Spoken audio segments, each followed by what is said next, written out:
Bapak, Ibu, saudara-saudara yang dikasihi dan diberkati oleh Tuhan,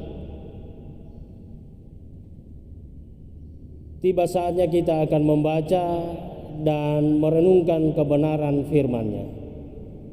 Sebelumnya, mari kita memohon pertolongan Tuhan. Kita berdoa. Ya Allah, Bapa di sorga, Allah yang kami kenal di dalam Tuhan Yesus Kristus. Dalam persekutuan kami pada saat ini ya Bapa, kami persembahkan ungkapan syukur dan terima kasih atas kasih setia Tuhan yang terus kami rasakan dalam kehidupan kami. Kami boleh ada pada saat ini menikmati hari yang Engkau kuduskan pada hari Minggu ini. Dan saat ini ya Bapa, di hari yang Engkau kuduskan dalam persekutuan dalam ibadah ini, tiba saatnya kami akan membaca dan merenungkan firman-Mu. Kuasai hati dan pikiran kami, dan terangilah dengan Roh Kudus-Mu. Berfirmanlah ya Allah, kami anak-anak-Mu telah siap mendengarkannya. Di dalam nama Tuhan Yesus kami berdoa. Amin. Bapak, Ibu, saudara-saudara yang dikasihi dan diberkati oleh Tuhan Yesus Kristus, firman Tuhan yang akan melayani kita saat ini terambil dalam kitab Injil Matius pasal 13 ayat 1 sampai ayatnya yang ke-10 dan ayat 18 sampai ayatnya yang ke-23. Injil Matius pasal 13 ayat 1 sampai ayatnya yang ke-10 dan ayat 18 sampai ayatnya yang ke-23. Firman Tuhan demikian. Perumpamaan tentang seorang penabur.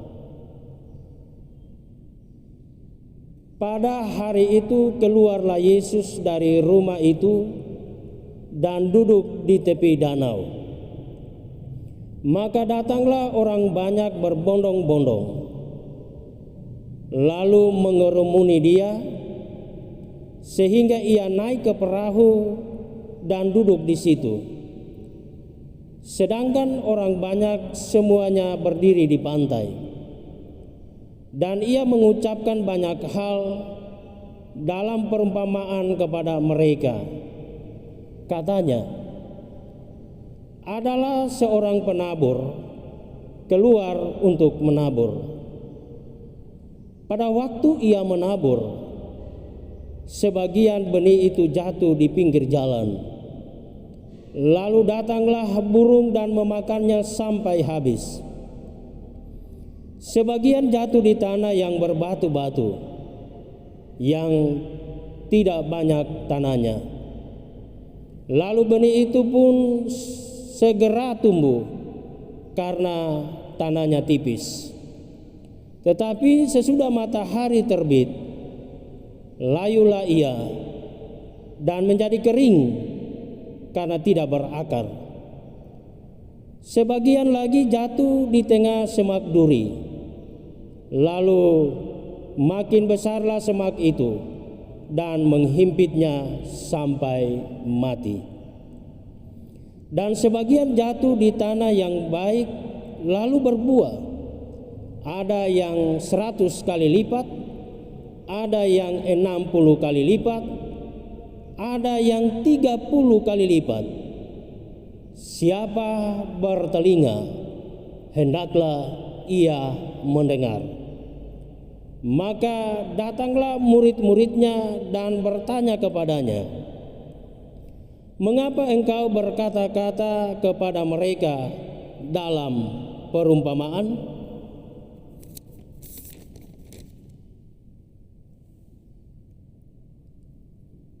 Karena itu, dengarlah arti perumpamaan penabur itu. Kepada setiap orang yang mendengar firman tentang kerajaan sorga, tetapi tidak mengertinya, datanglah si jahat dan merampas yang ditaburkan dalam hati orang itu. Itulah benih yang ditaburkan di pinggir jalan. Benih yang ditaburkan di tanah yang berbatu-batu ialah orang yang mendengar firman itu dan segera menerimanya dengan gembira. Tetapi ia tidak berakar dan tahan sebentar saja. Apabila datang penindasan atau penganiayaan karena firman itu, orang itu pun segera murtad. Yang ditaburkan di tengah semak duri ialah orang yang mendengar firman itu, lalu kekhawatiran dunia ini dan tipu daya kekayaan menghimpit firman itu sehingga tidak berbuah. Yang ditaburkan di tanah yang baik ialah orang yang mendengar firman itu dan mengerti, dan karena itu ia berbuah. Ada yang 100 kali lipat, ada yang 60 kali lipat, ada yang 30 kali lipat. Demikianlah firman Tuhan. Yesus berkata, yang berbahagia ialah mereka yang mendengarkan firman Allah dan yang memeliharanya. Haleluya.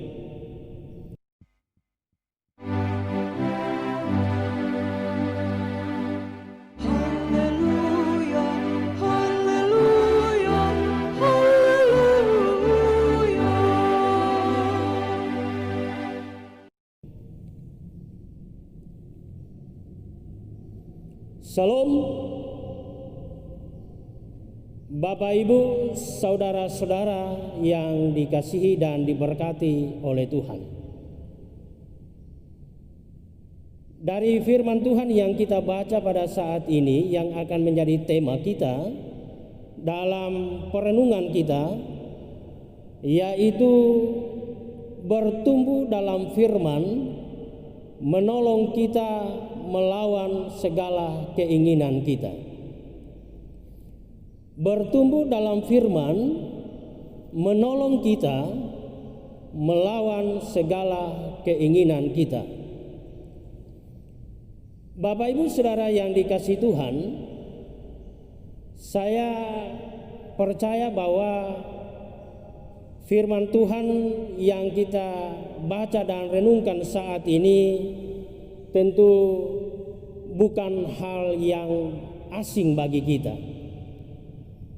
Kita sudah berulang kali membaca, bahkan sudah beberapa kali kita mendengarkan khotbah dari bacaan kita saat ini, Matius 13 ayat 1 sampai 10 dan 18 sampai 23. Kisahnya tentang 4 kondisi dari benih yang ditaburkan oleh penabur. Yang pertama, saudara, benih yang jatuh di pinggir jalan. Lalu datanglah burung dan ia memakannya. Tidak ada yang tersisa, dimakan habis. Ini ditujukan kepada setiap orang yang mendengarkan firman Tuhan, firman tentang kerajaan sorga, tetapi sama sekali tidak dimengerti tentang maksud dari firman itu, sehingga si jahat pun datang merampasnya dari orang itu. Nah, Bapak Ibu, biasanya kita datang beribadah tanpa ada kesiapan hati kita, kesiapan hati dan pikiran kita untuk menghadap Tuhan, biasanya ketika kita beribadah, di saat membaca firman Tuhan, ataupun di saat pelayan firman berkhotbah, biasanya ada anggota jemaat, mudah-mudahan di tempat kita masing-masing ini tidak ada seperti itu. Ia tunduk dengan kepala mengisyaratkan ia mengerti. Ia tundukkan kepala, ia angkat sedikit kepalanya. Biasanya itu isyarat bahwa ia mengerti. Ternyata saudara, ketika ditanya, jangankan isi dari firman, bacaannya saja ditanya tidak ditahu. Katanya lupa. Apalagi saudara kalau ditanya apa uraian dari khotbah tadi, isinya apa? Kemungkinan besar tidak ada yang ditahu. Dan pada akhirnya saudara, ia datang dengan kekosongan, dengan kehampaan, lalu ia pulang dengan kehampaan juga. Tidak ada yang tersimpan di dalam hati. Karena memang saudara-saudara, kehadiran untuk beribadah tanpa kesiapan hati, tanpa kesiapan pikiran untuk menghadap Tuhan, seharusnya ketika kita akan menghadap Tuhan, persiapkan hati dengan baik, persiapkan pikiran kita untuk menghadap Tuhan. Yang kedua, benih yang jatuh di tanah yang berbatu-batu, yang tidak banyak tanahnya, lalu benih itu pun segera tumbuh karena tanahnya tipis. Namun saudara, sesudah matahari terbit, maka dipastikan benih itu akan layu dan ia akan menjadi kering, dan karena ia tidak berakar. Coba dibandingkan saudara, tumbuh-tumbuhan yang hidup di lantai yang ada sedikit tanahnya, dibandingkan dengan tumbuh-tumbuhan yang memang hidup di tanah. Memang yang cepat tumbuh adalah benih yang sedikit tanahnya, yang seperti di lantai. Contoh seperti di lantai ada tanah, ia tumbuh, tetapi dia tidak akan bertahan lama karena akarnya tidak bisa masuk ke dalam, akarnya pendek dan sebagainya.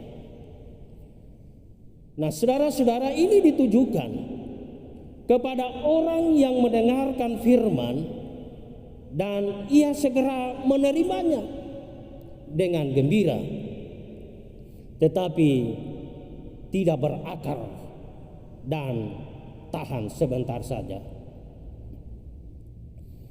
Apabila datang penindasan ataupun penganiayaan karena firman itu, orang itu menjadi murtad. Saudara-saudara yang dikasihi Tuhan, kita perhatikan dari sosok Petrus ketika perjamuan malam. Tuhan Yesus memberikan gambaran tentang apa yang akan ia terima, penderitaan itu.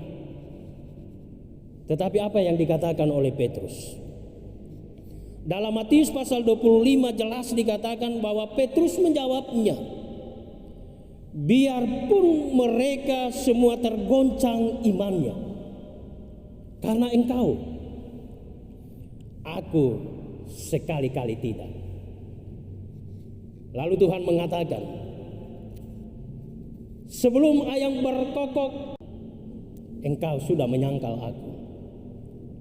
Terbukti saudara, di saat situasi dan kondisi tenang, di saat situasi dan kondisi yang tidak mengancam,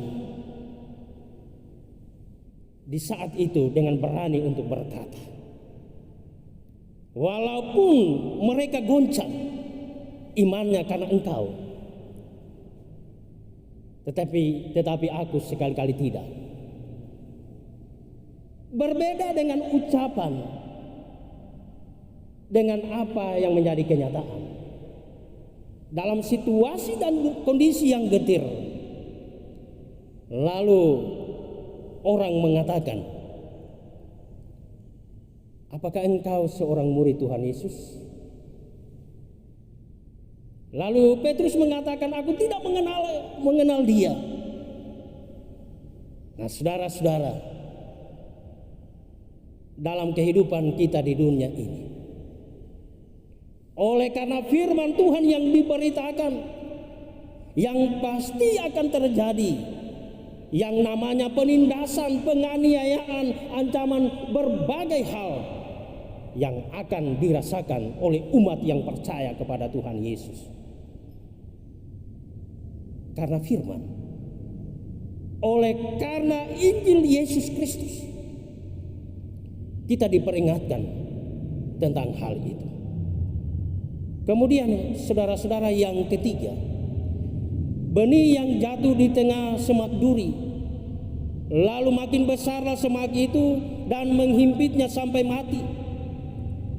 Ini ditujukan kepada orang-orang yang mendengar firman itu, lalu kekhawatiran dunia ini dan tipu daya kekayaan menghimpit firman itu sehingga tidak berbuah. Tidak sedikit saudara, oleh karena kekayaan, oleh karena harta, oleh karena jabatan dan sebagainya, lalu ia melupakan iman percayanya kepada Tuhan Yesus Kristus. Padahal saudara, jabatan, kekayaan dan lain sebagainya yang kelihatan di dunia ini yang diterima oleh manusia hanya bersifat semu, bersifat sementara. Sebenarnya ia tahu saudara bahwa hal itu sementara, yang memberikan sukacita sementara, tetapi karena tergiur dengan hal-hal yang seperti itu saudara, lalu mereka dengan mudah melupakan imannya kepada Tuhan Yesus. Hendaknya umat Tuhan tidak seperti itu. Yang keempat saudara, benih yang jatuh di tanah yang baik lalu berbuah. Ada yang 100 kali lipat, ada yang 60 kali lipat, ada yang 30 kali lipat. Ini ditujukan kepada orang yang mendengar firman itu.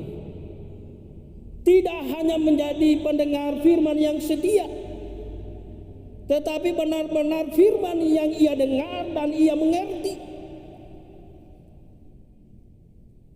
Dan karena itu berbuah. Ada yang 100 kali lipat, ada yang 60 kali lipat, ada yang 30 kali lipat.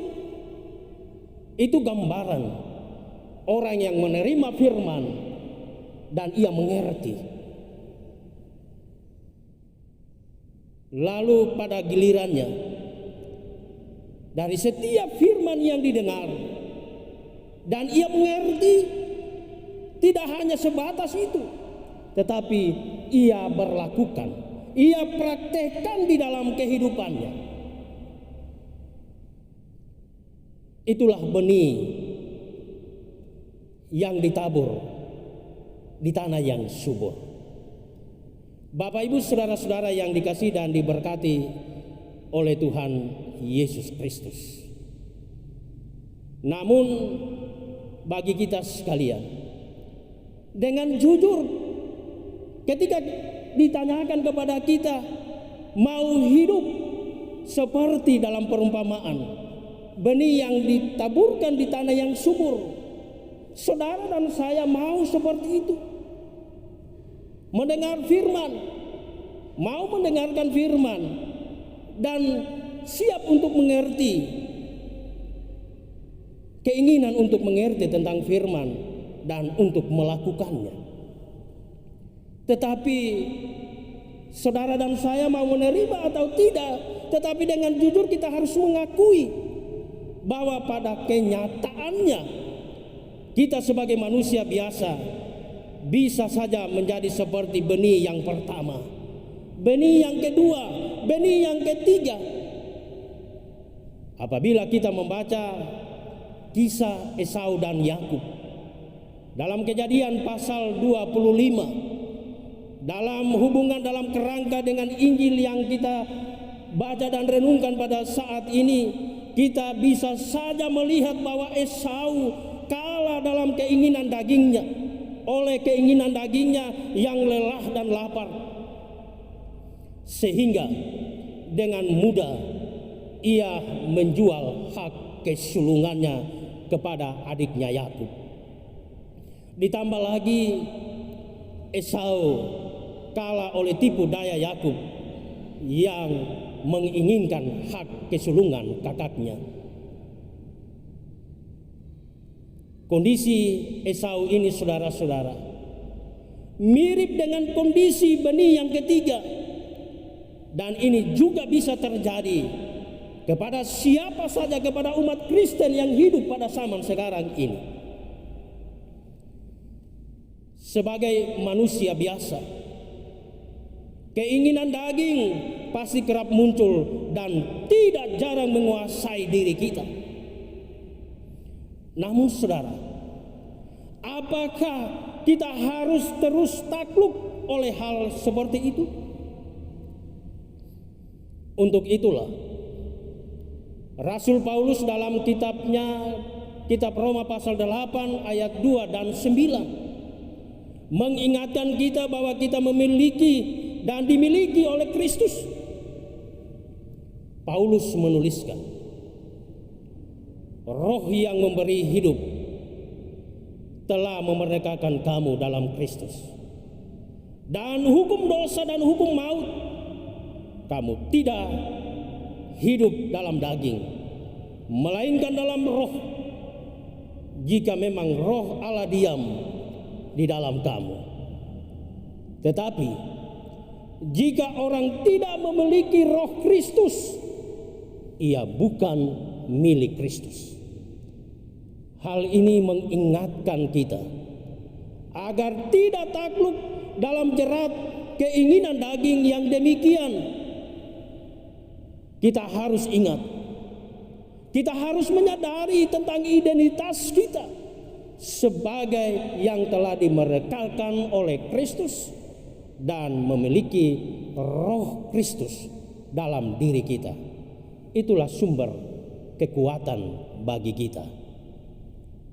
Bapak Ibu saudara-saudara yang dikasihi dan diberkati oleh Tuhan Yesus Kristus, kekuatan ini harus terus terpelihara agar kita pun tetap bertumbuh dan berbuah sebagaimana benih yang keempat tadi.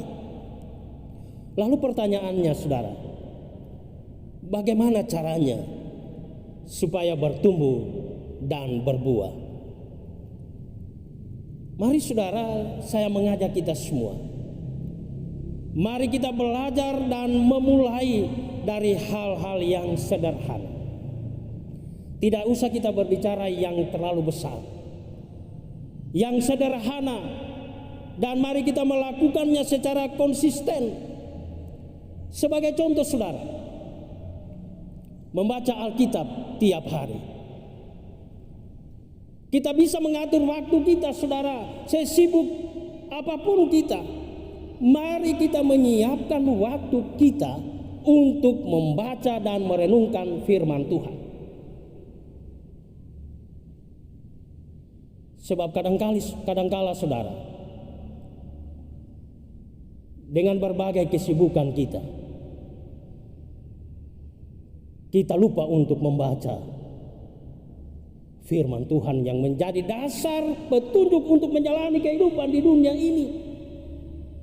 Jangan pernah kita menyepelekan saudara untuk membaca dan merenungkan firman Tuhan. Lakukanlah setiap hari, tidak memakan waktu. Kita menyiapkan waktu mungkin 5 menit untuk membaca firman Tuhan. Lakukan itu terus menerus Bapak Ibu, saudara-saudara. Kemudian kita mengambil kesempatan untuk bersaat teduh. Bapak Ibu, saudara-saudara yang dikasihi Tuhan, saya bersyukur bahwa di dalam kasih, di dalam pertolongan Tuhan, saya diberi kesempatan untuk membagikan kepada Bapak Ibu melalui grup WA setiap subuh jam 5 atau setengah 5 saya sudah mengirim renungan pagi lewat WA yang ada di HP kita masing-masing yang masuk dalam grup. Pertanyaannya bagi kita, ketika firman Tuhan sudah di-share di grup WA, apakah kita yang punya HP Android sudah membuka, lalu kita membaca dan merenungkan firman Tuhan, kita berdoa kepada Tuhan, kita memuliakan Tuhan? Ini menjadi evaluasi bagi kita, menjadi perenungan bagi kita sekalian. Kalau mungkin sekarang ini atau di hari-hari yang telah kita lalui dengan berbagai kesibukan kita, hanya tinggal kita melihat yang lain, ada program apa yang menguntungkan bagi kita secara jasmani, lalu kita melupakan firman Tuhan yang telah di-share melalui grup. Sekarang menjadi catatan bagi kita. Mari kita terus belajar dan merenungkan firman Tuhan. Ada begitu banyak keuntungan bagi kita. Nah, saudara-saudara, mari kita terus merenungkan firman Tuhan dalam kehidupan ini. Kita dengarkan khotbah dan pada gilirannya menjadi pelaku firman Tuhan. Sebab dengan bertumbuh dalam firman Tuhan, kita pun dimampukan untuk melawan segala keinginan daging, sehingga seperti pemazmur dalam Mazmur 119 ayat 105 dan 112 kita dapat berkata, firman-Mu itu pelita bagiku dan terang bagi jalanku. Telah kucondongkan hatiku untuk melakukan ketetapan-ketetapan-Mu untuk selama-lamanya sampai saat terakhir. Bapak Ibu, saudara-saudara yang dikasihi Tuhan, marilah bertumbuh dan berbuah lewat firman Tuhan, dan izinkan diri kita ini, saudara, untuk dibimbing dan diarahkan oleh firman Tuhan dalam Alkitab. Sebagaimana dalam lirik lagu dalam Kidung Jemaat nomor 51 baitnya yang kedua, Alkitab membimbingku pada juru selamatku dan membuatku sadar bila aku tak benar. Terpujilah Tuhan Yesus. Amin.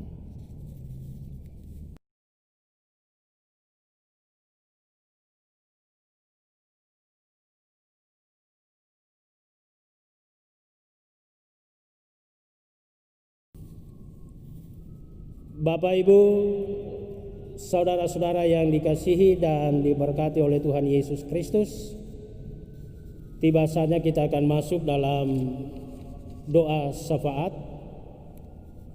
Dan dalam doa syafaat ini kita mendoakan pekerjaan jemaat yang sakit, yang berulang tahun dan yang akan berulang tahun di minggu ke depan sesuai tanggal kelahiran mereka masing-masing. Pelayan di Gereja PUK Jemaat Kanaan bersama dengan program-program pelayanan. Pekerjaan jemaat seminggu ke depan.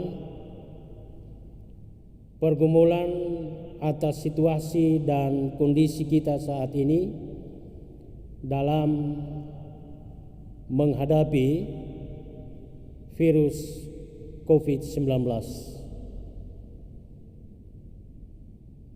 Orang tua yang lansia, janda duda yatim piatu, persembahan diakonia, persepuluhan, persembahan untuk pembangunan gereja, dan persembahan yang telah kita beri saat ini, dan doa syafaat yang lain yang tidak tercatat saat ini. Mari Bapak Ibu kita satu dalam doa, kita berdoa. Ya Allah, Bapa di sorga, kepadamu kami bersyukur oleh karena Tuhan menganugerahkan kekuatan serta kesehatan bagi kami umat ciptaan-Mu. Kami bersyukur kepadamu karena kami diperkenankan lagi untuk menikmati hari yang Engkau khususkan dan kuduskan. Kami diberi lagi kesempatan untuk mempersembahkan puji-pujian, memuliakan akan kebesaran nama-Mu, walaupun saat-saat ini ya Bapa masih tetap kami lakukan di tempat kami masing-masing. Kami bersyukur pula kepadamu karena Engkau juga telah menyertai dan memberikan kehidupan kepada kami selama seminggu yang kami jalani. Kami senantiasa boleh menikmati berbagai bentuk berkat Tuhan yang sudah kami peroleh, baik itu lewat pekerjaan kami ataupun berkat melalui sesama kami yang Engkau pakai untuk membantu sesama. Bapa di sorga, kami juga berterima kasih kepada Tuhan karena Engkau terus memberkati setiap aktivitas kami, berbagai kegiatan-kegiatan kami, sehingga apapun yang menjadi tugas dan tanggung jawab kami, baik dalam pekerjaan ataupun dalam pelayanan kami, itu semua boleh terjadi dan boleh terlaksana dengan baik, walaupun dengan berbagai perjuangan, persoalan, tantangan dan pergumulan. Ya Bapa, terlepas dari semua berkat yang telah kami peroleh, tentunya dengan berbagai persoalan, dengan berbagai pergumulan juga telah kami alami. Kami sungguh menyadari ya Bapa, bahwa sering kali kami lupa untuk bersyukur kepadamu. Kami terkadang melakukan hal-hal yang Tuhan tidak kehendaki, sehingga kesemuanya itu mendatangkan murka atas kami. Olehnya Bapa, berkenanlah Tuhan mengampuni setiap dosa-dosa kami. Tunjukkanlah kepada kami jalan yang terbaik dari setiap pergumulan yang kami rasakan, agar kami boleh terlepas dari setiap beban dan pergumulan yang selama ini kami rasakan. Ya Bapa di sorga, kami berdoa bagi jemaat-Mu yang sedang bergumul dengan keadaan tubuh mereka yang lemah karena sakit. Senantiasa Tuhan menjamah setiap bagian tubuh yang sakit, serta memberkati obat, air, dan makanan yang dikonsumsi. Berikan kesabaran di dalam menghadapi proses penyembuhan, dan ajarlah kepada semua untuk memahami maksud Tuhan ketika kami dalam keadaan sakit. Tuhan memberkati mereka Bapa, mereka yang dirawat di rumah maupun di rumah sakit. Mungkin ya Bapa, ketika kami ada dalam keadaan sakit, selama ini kami banyak melakukan kegiatan-kegiatan tanpa mengenal waktu untuk beristirahat. Sehingga pada akhirnya Bapa, hal itu menyebabkan kami ada dalam kelemahan, menyebabkan kami sakit. Ketika kami sakit, itu akan mengingatkan, menyadarkan kepada kami bahwa sesungguhnya ada waktu yang Tuhan beri untuk kami beristirahat, untuk lebih menjaga lagi tubuh kami sebagai anugerah Tuhan, dan secara khusus mengingatkan kami untuk lebih dekat lagi kepada Tuhan.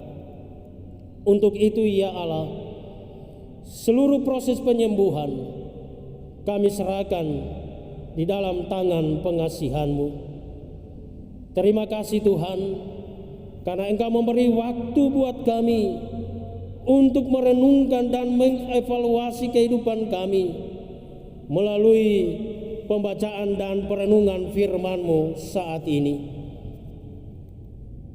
Ya Bapa di sorga, firman Tuhan yang telah kami renungkan pada saat ini benar-benar akan masuk ke dalam hati kami, sehingga firman-Mu menjadi suluh dalam kehidupan kami, dalam keluarga, jemaat, maupun di tengah-tengah kehidupan kami, menjalani kehidupan di tengah-tengah masyarakat.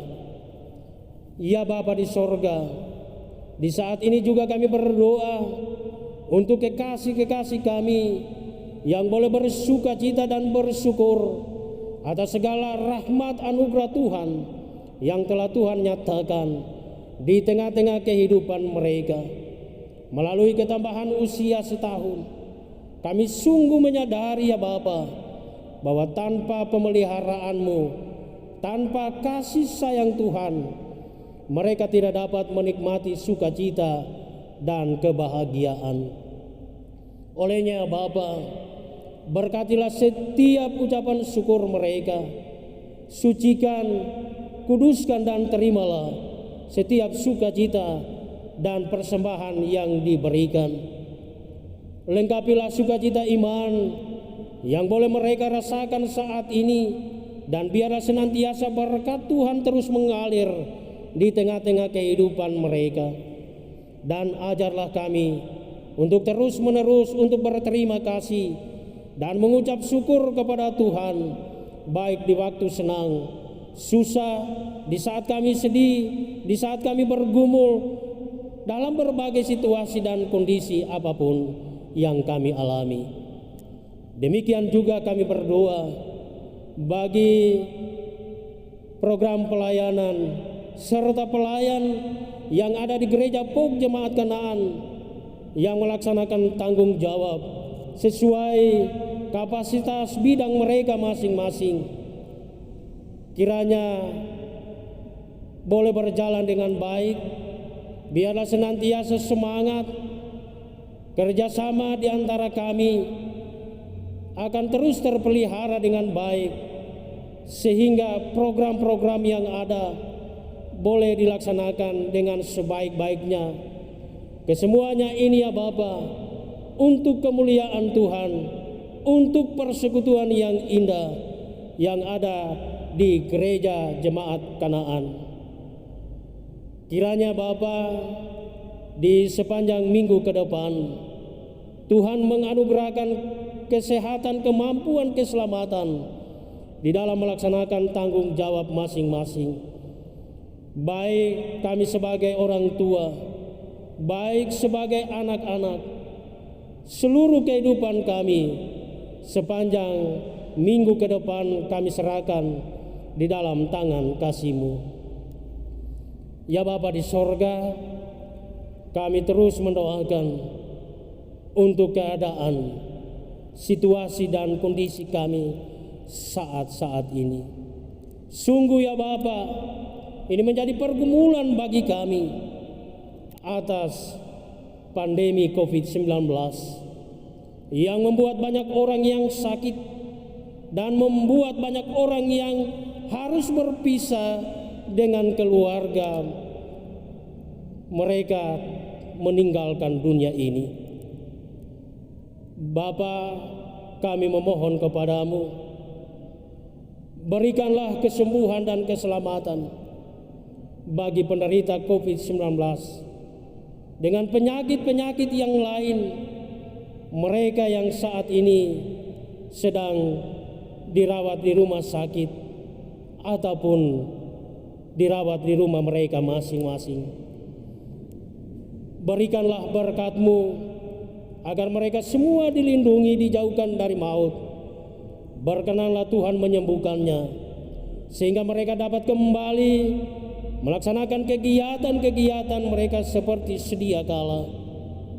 Demikian juga bagi para medis yang bertugas merawat dan mengobati pasien penderita COVID-19 dan penyakit-penyakit yang lainnya. Anugerahkanlah berkat-Mu agar mereka semua selalu dilindungi, sehingga di dalam melaksanakan tugas merawat pasien COVID-19 dan penyakit-penyakit yang lain, mereka tidak akan tertular. Mereka tetap sehat jasmani dan rohani dalam menjalankan tugas pelayanannya. Demikian juga ya Bapa, para medis yang sudah tertular dan juga sedang dalam perawatan, kami memohon berkati mereka, sembuhkan mereka, sehingga mereka juga boleh bersukacita. Ya Bapa di sorga, pada saat ini kami berdoa bagi orang tua kami yang sudah lanjut usia, janda, duda, yatim, piatu. Kami memohon kepadamu penyertaan dan perlindungan serta kekuatan. Tuhan anugerahkan kepada mereka semua.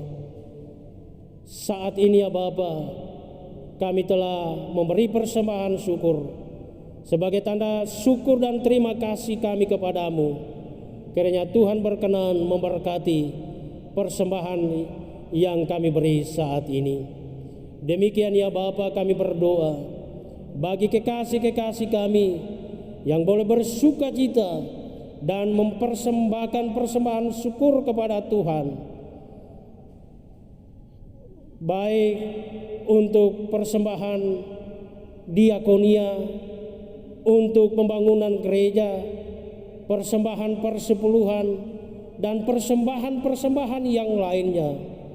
Berkenanlah Tuhan menerima dan memberkatinya, dan Tuhan terus menganugerahkan berkat-berkat di dalam kehidupan mereka selanjutnya.